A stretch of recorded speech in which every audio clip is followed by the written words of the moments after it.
Hi aunty. Hi. వచ్చిందండి వయ్యారి. మీ అబ్బాయితో నాకు ఈ మ్యాచ్ ఓకే అవ్వాలంటే ఫస్ట్ నాతో మీ వైబ్ మ్యాచ్ అవ్వాలి. సో నేను మిమ్మల్ని కొన్ని క్వశ్చన్స్ అడుగుతాను.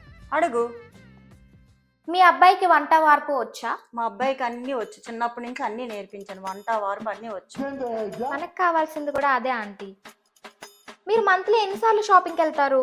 నేను వీక్లీ 2 times వెళ్తాను. నాకు కావాల్సినవన్నీ తెచ్చుకోకపోతే అసలు నిద్ర పట్టదు అనుకో నాకు. వావ్, నేను కూడా అంతే ఆంటీ. అట్లీస్ట్ వీక్లీ 3 times అనే నేను షాపింగ్కి వెళ్ళకపోతే నాకు అసలు నిద్ర పట్టదు. సేమ్. సరిపోయారు ఇద్దరును. మీరు పొద్దున్న ఎన్ని గంటలకు లేస్తారు?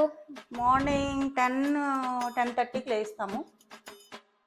ఆ రూల్ పెట్టిందే నేను ఇంట్లో. మంచి మంచి కట్టుబాట్లు sir. Wow, that's very impressive aunty. మీరు కొరియన్ డ్రామాస్ చూస్తారా? కొరియన్, జపానీస్, చైనీస్ అన్ని ప్రోగ్రామ్స్ చూస్తాను నేను.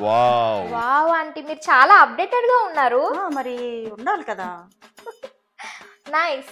మీరు రీల్స్ చేస్తారా? రీల్స్ చేయడం ఏంటి, మొన్నే 100K అయ్యింది నాకు తెలుసా. నిజంగానా? ఓ మై గాడ్, నాది ఇంకా 50K ఫాలోవర్స్ లోనే ఉంది ఆంటీ. అవునా? అయితే మన ఇద్దరం కొలాబ్స్ అవుదామా? రీచ్ అవ్వడానికి అవకాశం ఉంటుంది, ఫాలోవర్స్ పెరుగుతారు, 1 million వరకు వెళ్ళిపోవచ్చు. Oh my god, thank you so much aunty. నాకు కూడా ఇలాంటి అమ్మాయి గురించే నేను ట్రై చేస్తున్నాను. Oh my god, thank you so much aunty. మీ వైబ్ అయితే నాతో 100% మ్యాచ్ అయింది కాబట్టి మీ అబ్బాయిని పెళ్లి చేసుకోవడం నాకు ఓకే. Okay bro. ఫైనల్ గా మీరు హై ఫై. మరి నేను